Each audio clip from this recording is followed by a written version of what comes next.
California will have some impact on parts of New Mexico. Here's Joe.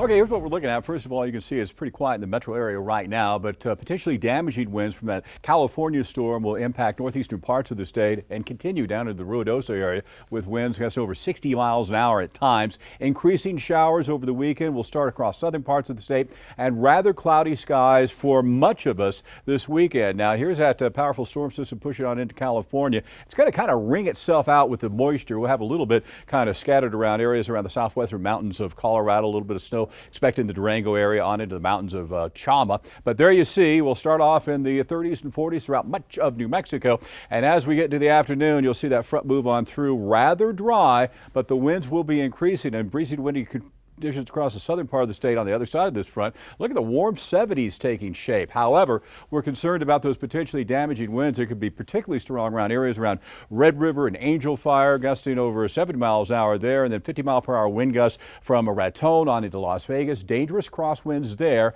and so it's going to be a quick-hitting one-day event. And then we get more changes going into the weekend. This is a look at the Friday winds. Let's look at Saturday. Another surge of moisture comes in. And what I want you to look at Interstate 40. See, most of the rain is to the south. That's where the highest probability of wetting rains would be. Let me show you a couple of forecast products. This is one model, model number one we'll call it. You see Interstate 40, most of the rain accumulation to the south. Another one says, hey, you know what? We're going to take that moisture and move it a little bit more northward. So that's what we're going to be dealing with for the weekend. The more favored areas would be southern parts of the state, but it will be breezy to windy throughout areas around the Four Corners. A temperature of 53 degrees tomorrow with a couple of showers around and some mountain snows early on in the Farmington area, and then more showers skirting the region with increasing winds by Sunday. Southwest, we'll see daytime highs in the 60s and in the 70s. Dry for tomorrow, increasing rain showers, dropping temperatures by Saturday, less active by Sunday. Remember, potentially damaging winds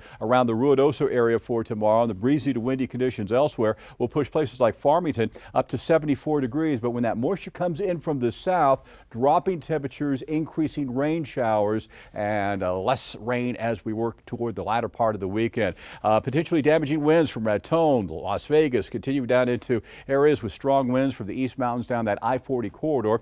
We'll see winds gusts over 50 miles an hour throughout the area on Las Vegas for tomorrow. A few rain showers by Sunday and more wind to be dealing with at times as we get into next week. Particularly strong winds around the Red River area under that high wind warning. We'll see breezy to windy conditions throughout the Santa Fe area. A high of 48 degrees. And then it's not like it's going to be a constant rain over the weekend, but it'll be mostly cloudy skies with scattered rain showers before it starts to dry out as we get into the early part of next week. Partly cloudy skies and a chilly start will give way to temperatures above average for this time of year. So the 7-day forecast looks like this. Breezy and mild for tomorrow, 58 degrees. And then it's not going to be an all-day rain, but mostly cloudy skies for Saturday and Sunday. I think as we get into late Saturday into the evening, some scattered showers around and still some scattered showers to work around on Sunday. It dries out Monday, cooler by Tuesday, and then temperatures continue to hang out around normal levels as we get into Thursday of the upcoming week. But yeah, it was a gorgeous one today, and winds will be particularly strong northeastern parts of the state tomorrow, but kind of a cloudy, drizzly weekend at times. Seems like it. All right, Joe, thanks.